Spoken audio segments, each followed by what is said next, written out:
Hello दोस्तों। तो ये बात है जब फिलाडेल्फिया के दिल में, जहाँ हर गली और हर नुक्कड़ पर एक नई कहानी जन्म ले रही थी, एक क्रांति पक रही थी। ये क्रांति केवल एक विचार नहीं थी, बल्कि एक आंदोलन था जो लोगों के दिलों में गहराई से बसा हुआ था। साल था 1776, एक ऐसा साल जिसने इतिहास की धारा को बदल दिया।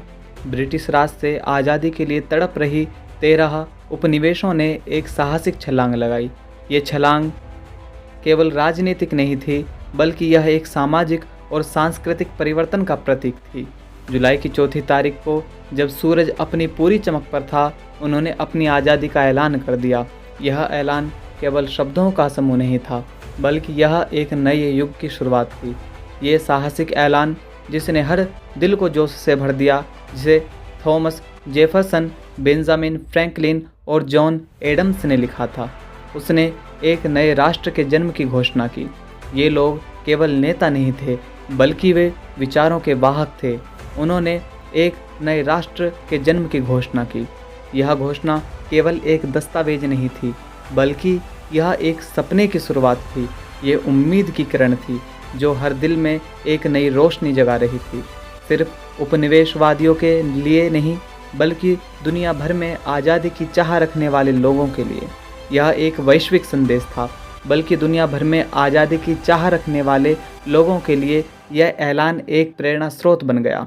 इस ऐलान ने इस बात पर जोर दिया कि सभी पुरुषों को समान बनाया गया है, और यह विचार हर व्यक्ति के दिल में गूंज उठा, कुछ अविभाज्य अधिकारों के साथ, जिनमें जीवन, स्वतंत्रता और खुशी की तलाश शामिल है। ये अधिकार केवल शब्द नहीं थे, बल्कि ये हर व्यक्ति की आत्मा का हिस्सा थे, जिनमें जीवन, स्वतंत्रता और खुशी की तलाश शामिल है। ये विचार हर दिल में एक ऊर्जा ऊर्जा भर रहे थे। उस समय ये क्रांतिकारी विचार थे जो राजशाही और साम्राज्यों के स्थापित क्रम को चुनौती दे रहे थे। ये विचार हर व्यक्ति के दिल में एक नई उम्मीद जगा रहे थे। आज़ादी की घोषणा कार्रवाई का आह्वान थी, जो हर व्यक्ति को अपने अधिकारों के लिए खड़ा होने के लिए प्रेरित कर रही थी। लोगों द्वारा और लोगों के लिए सरकार का वादा। यह वादा हर दिल में एक नई उम्मीद जगा रहा था। ये उन लोगों के साहस और दृढ़ विश्वास का प्रमाण था जो आत्मनिर्णय की शक्ति में विश्वास करते थे। यह साहस और विश्वास हर दिल में एक नई ऊर्जा भर रहा था। आज़ादी की घोषणा ने आग में घी डालने का काम किया। इस घोषणा ने उपनिवेशवादियों के दिलों में स्वतंत्रता की लौ को और प्रज्वलित कर दिया, जिससे वे अपने अधिकारों और स्वतंत्रता के लिए और भी अधिक दृढ़ता से लड़ने के लिए प्रेरित हुए। अमेरिकी क्रांति युद्ध, जो पहले से ही चल रहा था, और तेज हो गया। इस युद्ध ने उपनिवेशवादियों और ब्रिटिश सेना के बीच संघर्ष को और भी तीव्र बना दिया, जिससे दोनों पक्षों को भारी नुकसान उठाना पड़ा। जनरल जॉर्ज वॉशिंगटन के नेतृत्व में उपनिवेशवादियों को शक्तिशाली ब्रिटिश साम्राज्य के रूप में एक दुर्जेय या दुश्मन का सामना करना पड़ा। वाशिंगटन की रणनीति और नेतृत्व ने उपनिवेशवादियों को एकजुट किया और उन्हें एक संगठित सेना में बदल दिया। बड़ी मुश्किलें उनके सामने थी, लेकिन उपनिवेशवादी अपनी नई मिली आज़ादी के लिए लड़ने के लिए दृढ़ थे। उन्होंने अपने परिवारों और भविष्य की पीढ़ियों के लिए एक स्वतंत्र राष्ट्र का सपना देखा, और इस सपने को साकार करने के लिए वे किसी भी कठिनाई का सामना करने के लिए तैयार थे। लेक्सिंगटन और कॉनकॉर्ड के युद्ध के मैदानों से लेकर वैली फोर्ज में कड़वी सर्दी वाली छावनी तक, कॉन्टिनेंटल आर्मी ने अविश्वसनीय कठिनाइयों का सामना किया। ठंड, भूख और बीमारी ने सैनिकों की परीक्षा ली, लेकिन उनके हौसले को नहीं तोड़ सके। फिर भी उन्होंने अपने लक्ष्य और जनरल वॉशिंगटन के नेतृत्व में विश्वास के साथ डटे रहे। वॉशिंगटन की प्रेरणा और उनके साथियों की दृढ़ता ने उन्हें हर चुनौती का सामना करने की शक्ति दी। 8 साल तक ये युद्ध चलता रहा, जिसने नए राष्ट्र के हौसले को परखा। हर मौसम, हर साल उपनिवेशवादियों ने अपनी स्वतंत्रता के लिए संघर्ष किया, और हर लड़ाई ने उन्हें और भी मजबूत बनाया। अंत में 1783 में पेरिस की संधि पर हस्ताक्षर किए गए, जिसने आधिकारिक तौर पर संयुक्त राज्य अमेरिका को एक स्वतंत्र राष्ट्र के रूप में मान्यता दी।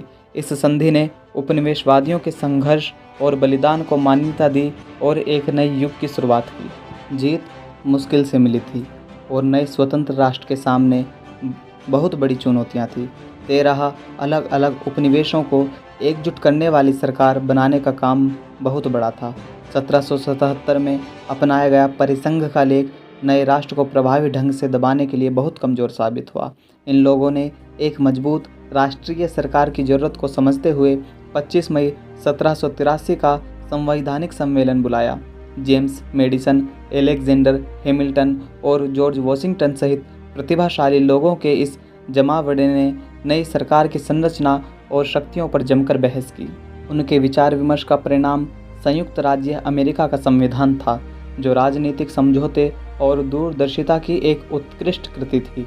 संविधान ने अत्याचार को रोकने के लिए नियंत्रण और संतुलन के साथ शक्तियों के बंटवारे पर आधारित सरकार की एक प्रणाली स्थापित की।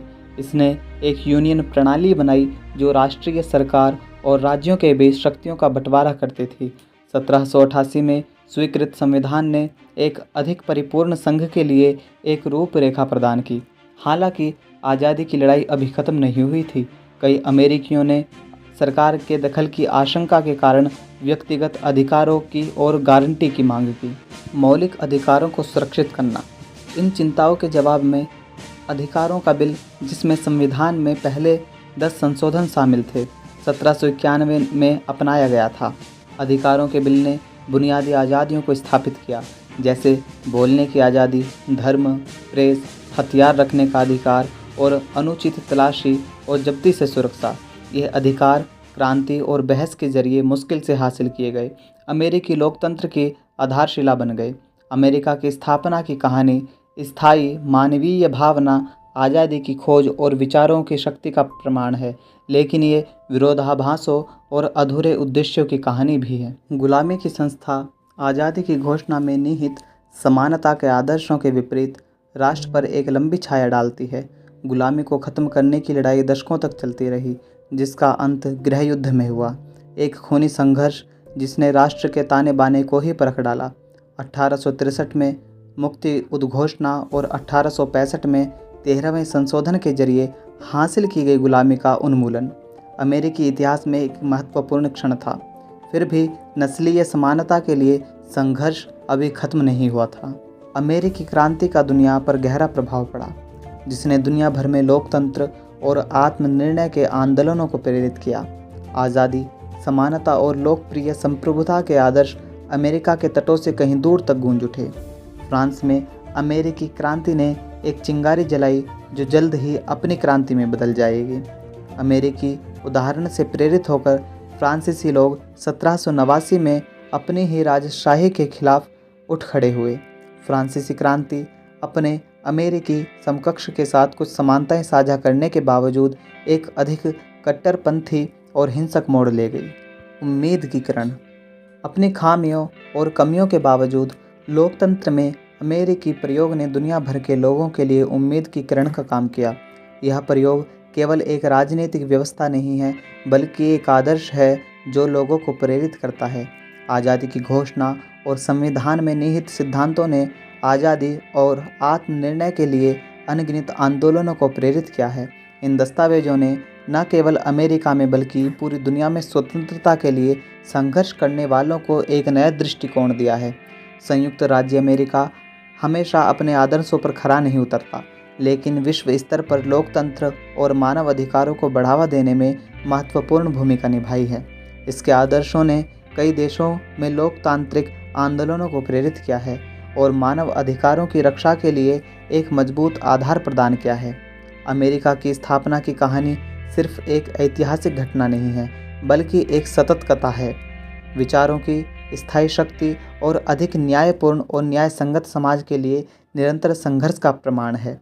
यह कहानी हमें याद दिलाती है कि स्वतंत्रता और न्याय के लिए संघर्ष कभी समाप्त नहीं होता, और यह कि हर पीढ़ी को इन आदर्शों को बनाए रखने के लिए अपना योगदान देना होता है। अधिक परिपूर्ण संघर्ष की ओर यात्रा जारी है। चुनौतियां बनी हुई हैं, लेकिन 1776 की भावना, लोगों को अपनी नियति को आकार देने की शक्ति में विश्वास पहले की तरह प्रासंगिक है। अमेरिका की स्थापना की कहानी इस बात को याद दिलाती है कि आज़ादी कोई उपहार नहीं है, बल्कि एक अधिकार है जिसकी रक्षा और सम्मान लगातार किया जाना चाहिए। ये एक ऐसी कहानी है जो सामने आती रहती है, स्थायी मानवीय भावना और एक बेहतर कल की खोज का प्रमाण है। अगर आप ऐसी ही वीडियोस देखना चाहते हैं तो चैनल को लाइक करें, सब्सक्राइब करें और शेयर करें।